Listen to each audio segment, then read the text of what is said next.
The Boy Who Folded the Wind. Far beyond the noisy cities of the world, on a tiny hill where the grass moved like waves, there lived a little boy named Arin.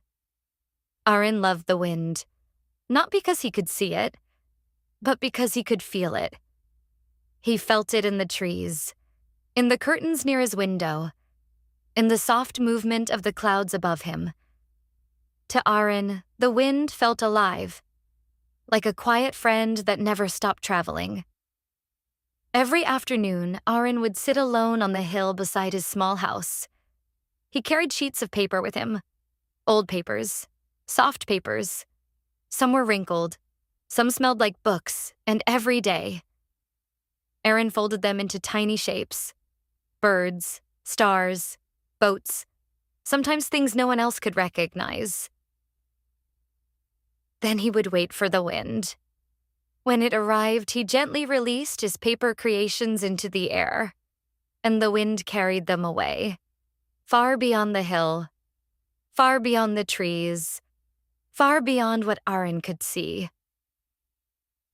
The villagers often asked him the same question: "Why do you give your creations to the wind?" Arin would smile softly. "Because the wind knows where things belong," he said. But the truth was more complicated than that. Arin had once tried to keep everything: every drawing, every memory, every feeling. He stored them in little boxes beneath his bed, until one day, there were too many boxes to carry. And so, slowly, he began letting the wind take some of them away.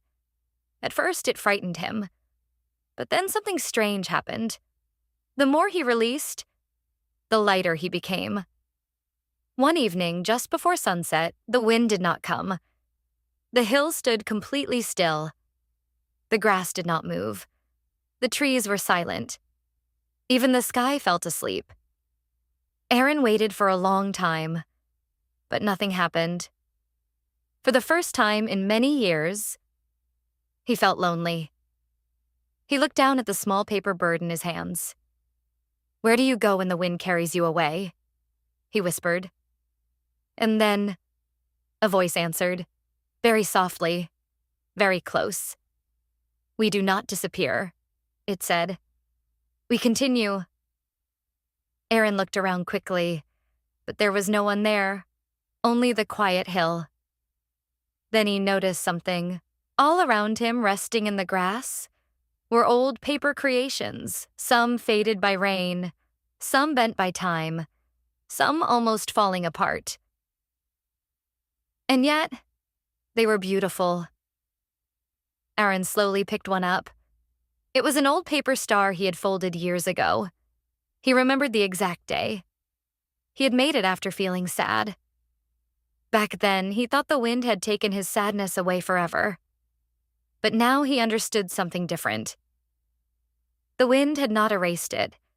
It had carried it gently through time, until it became softer, lighter, easier to hold. The quiet voice returned. "The wind does not take things from you," it whispered. "It teaches things how to move." Arin closed his eyes. And suddenly, he understood why the wind mattered so much. Because nothing in the world was meant to stay perfectly still forever. Not clouds, not seasons, not feelings, not even sadness. Everything moved, everything changed shape, everything continued. A soft breeze finally returned, small at first, then warmer, gentler. The grass began to dance again. The trees sighed softly, and Arin smiled. This time, he folded something different. Not a bird, not a star, but a tiny paper heart. He held it carefully in his hands for a moment.